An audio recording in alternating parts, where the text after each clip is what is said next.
Elimu ya kifedha ni elimu ambayo mara nyingi sana unakuta shuleni haitolewi, ama hata ikitolewa inatolewa kwa juu.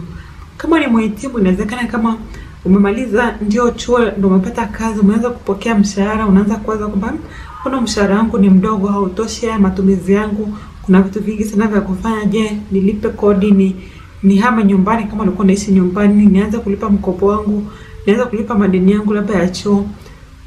Leo nataka tuongelee vitu 7 ambavyo ni muhimu zaidi kama ni mhitimu vya kufanya na hela yako. Karibu. Hello, habari, naitwa Happy Msale, karibu kwenye channel yangu ya YouTube. Kwa channel hii tunaongelea mambo mbalimbali ya fedha, kuwekeza, kuweka akiba. Kwa kama hivi ni vitu ambavyo vinakufurahisha ama ungependa kujifunza zaidi, karibu ili tuendelee kujifunza pamoja. Kitu cha kwanza cha kufanya kama ni mhitimu na umeanza kupokea mshahara wako, anza kujua hela yako inaenda wapi. Anza kuitrack ile hela yako kwamba unaanza kujua, je, huwa natumia hela yangu kwenye nini? Unaweza tu ukatumia mwezi mmoja ukaanza kujua kwamba kwa kawaida mwezi huu nilitumia kiasi fulani kwenye labda ni kodi, kiasi fulani kwenye kula, kiasi fulani kwenye usafiri. Anza tu kujua kwamba hela yako huwa inaenda wapi. Hii itakusaidia zaidi hata pale unapoanza kufanya budget, kwamba unaanza kujua labda ninatumia hela fulani kwenye matumizi haya, labda natakiwa niongeze ama natakiwa nipunguze, ama natakiwa nianze kufanya vitu fulani na hela yangu. Kwa hii ni hatua ya kwanza ya kuweza kukusaidia wewe kutengeneza budget. Kwa hiyo anza kujua kila ukitumia hela yako unairekodi tu, unajua kwamba mimi huwa natumia shilingi fulani. Kuna app mbalimbali ambazo unaweza ukaa nazo, ama kama una app unaweza tu unatumia kama ni Excel, unaweka matumizi yako yote, mwisho wa mwezi unaanza kuangalia ili ujue kabisa nitumia kiasi fulani kwenye hii. Of course kuna watu wengine ambao wanatumia kitabu. Nategemea tu wewe mwenyewe unaona nini ambacho wewe kinakurahisishia na wewe unaweza ukaweza kukifanya uendelevu. Kwa kama ni kwenye Excel ama kwenye kitabu au kutumia app, nadhani app ni nzuri zaidi kwa sababu hapo utajua tu kwamba nitumia jumla ya kiasi fulani kwenye hii na hii na hii. Kitu cha pili cha kufanya kama ni mhitimu ni kwamba anza kujenga mfuko wako wa dharura.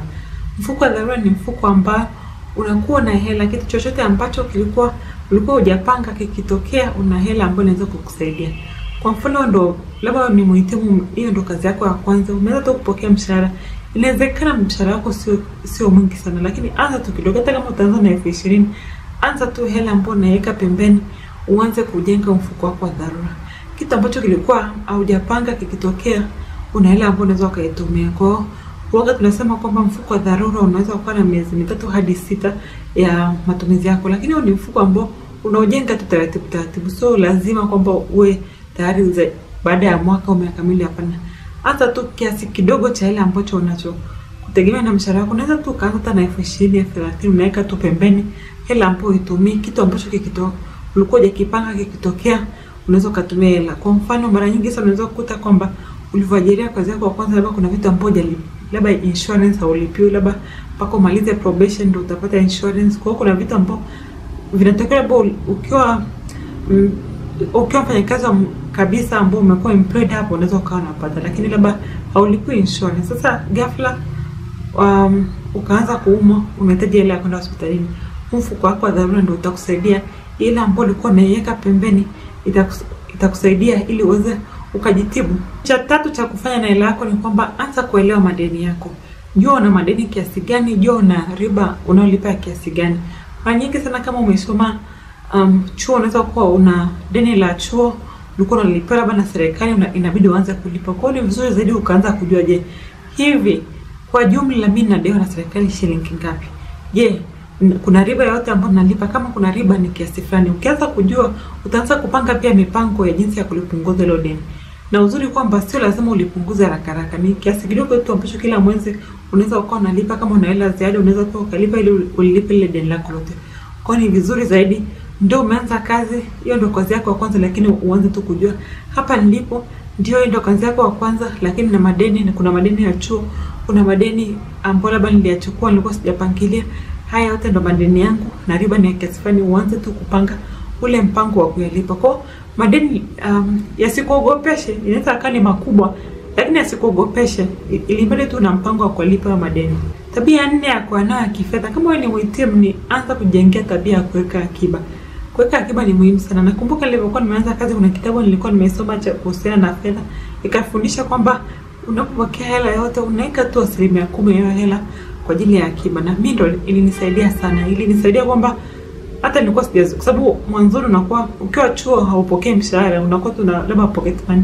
Ukianza kazi unaanza kupokea mshahara, ndio majukumu labda yanaanza kuongezeka. Lakini ukijengele tabia kwamba mimi kila mwezi angalau 10% ya mapato yangu naweka pembeni kwa ajili ya akiba, utaanza kuona kwamba akiba yako inaanza kuongezeka.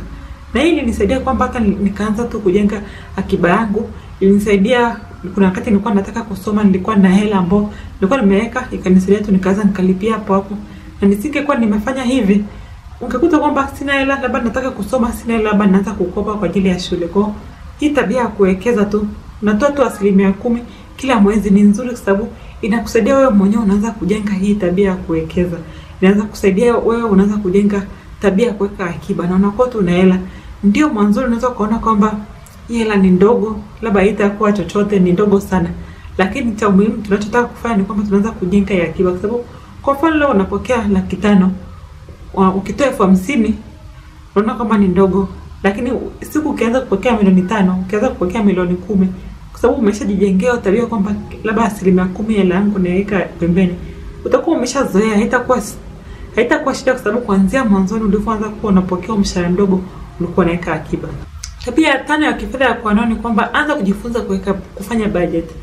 Kwa sababu hela ndio unaanza labda kupokea mshahara, unaweza kuwa unajiuliza kwamba je, hii hela yangu mbona kama ninaona kwamba kuna vitu vingi sana vya kulipa, kuna vitu vingi sana ambao nataka nifanyie hela na hii hela haitoshi.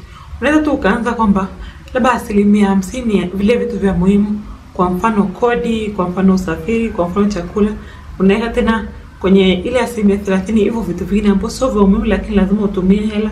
Afu ile 20% unaweza kuamua kwamba hii ni ya kuweka akiba, hii ni ya kwa ajili ya kulipa madeni, hii ni kwa ajili ya kuwekeza. Kwa sababu hapa bado hela yako sio nyingi sana, labda ndio kwanza unaanza kazi, haujaanza kupokea hela nyingi, unaanza kuanza kwamba unatumia tu hizo 10%, kwamba 50% ni ya vitu mahitaji ya muhimu. Bila kutumia hayo mahitaji, bila kutumia hela kwenye hivi hautaishi. Kama usipolipa kodi hautaishi. Kwa 50% unaweka kwa ajili ya vitu vya muhimu, 30% kwa hivi vitu vingine ambavyo sio vya muhimu sana, lakini lazima utumie hela. 20% unaanza kuweka kwa ajili ya kuwekeza, kuweka akiba na kulipa madeni. Tabia sita ya kuwa nao kama ni muhitimu ni kwamba usiogope madeni mazuri. Usianze kuogopa madeni. Nakumbuka kuna wakati nilipoanza tu kazi, kuna wakati watu walikuwa wanauza viwanja, nilikuwa naona kama nadhani kipindi hicho ilikuwa kama milioni 20, nilikuwa naona kama hii hela ni nyingi sana, angalia na mshahara wangu naona kama ni hela nyingi sana.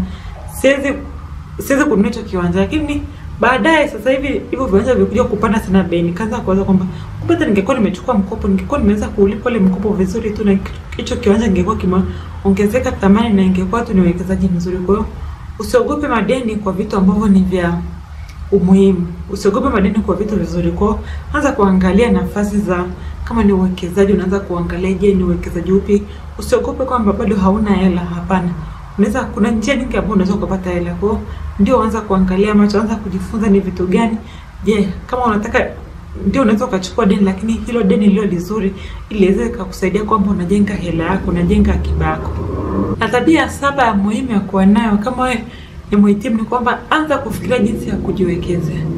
Ukiwa kijana, umemaliza chuo na umri mdogo, kuna vitu ambavyo unavyo kwa wingi. Una muda wa kutosha, hauna majukumu. Kwa hiyo anza kuwaza, je, nataka nijiwekezeje, nijiendelezeje? Kuna muda mzuri wa kuwaza kwamba hapa nilipo ili niweze nikasogea mbele kwenye maisha yangu, kwenye hii kazi yangu, labda natakiwa nisome zaidi.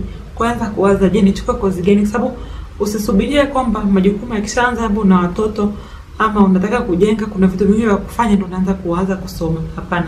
Huu ni muda ambao una muda sana, sababu una vitu vichache vya kufanya. Anza kuwaza, je, nijiwekezee kwenye nini? Ndio unaweza kununua ardhi, unaweza kununua hisa, lakini pia wewe mwenyewe ni vizuri zaidi ujiwekezee kwenye ulimwengu tandawazi, kwenye ulimwengu wa mtandao. Kila siku kuna watu wazuri zaidi, wana elimu zaidi. Kwa lazima wewe mwenyewe pia uweze ukajiendeleza ili uweze tu kuwa relevant, kwamba ndio hata hiyo kazi yako sio kuja baada ya miaka michache watu wengine ambao ni wadogo zaidi yako wanapata ile kazi yako. Haya ndio yote kwa leo. Haya ndio mwanzo wangu ya tabia nzuri za kuwa nazo kama ni mhitimu. Je, kama una comment yote unaweza kuongeza hapa chini kwenye comment section. Kama umefurahi video na hujasubscribe kwa channel yangu, tafadhali subscribe. Tutakutana tena wiki ijayo. Kwaheri.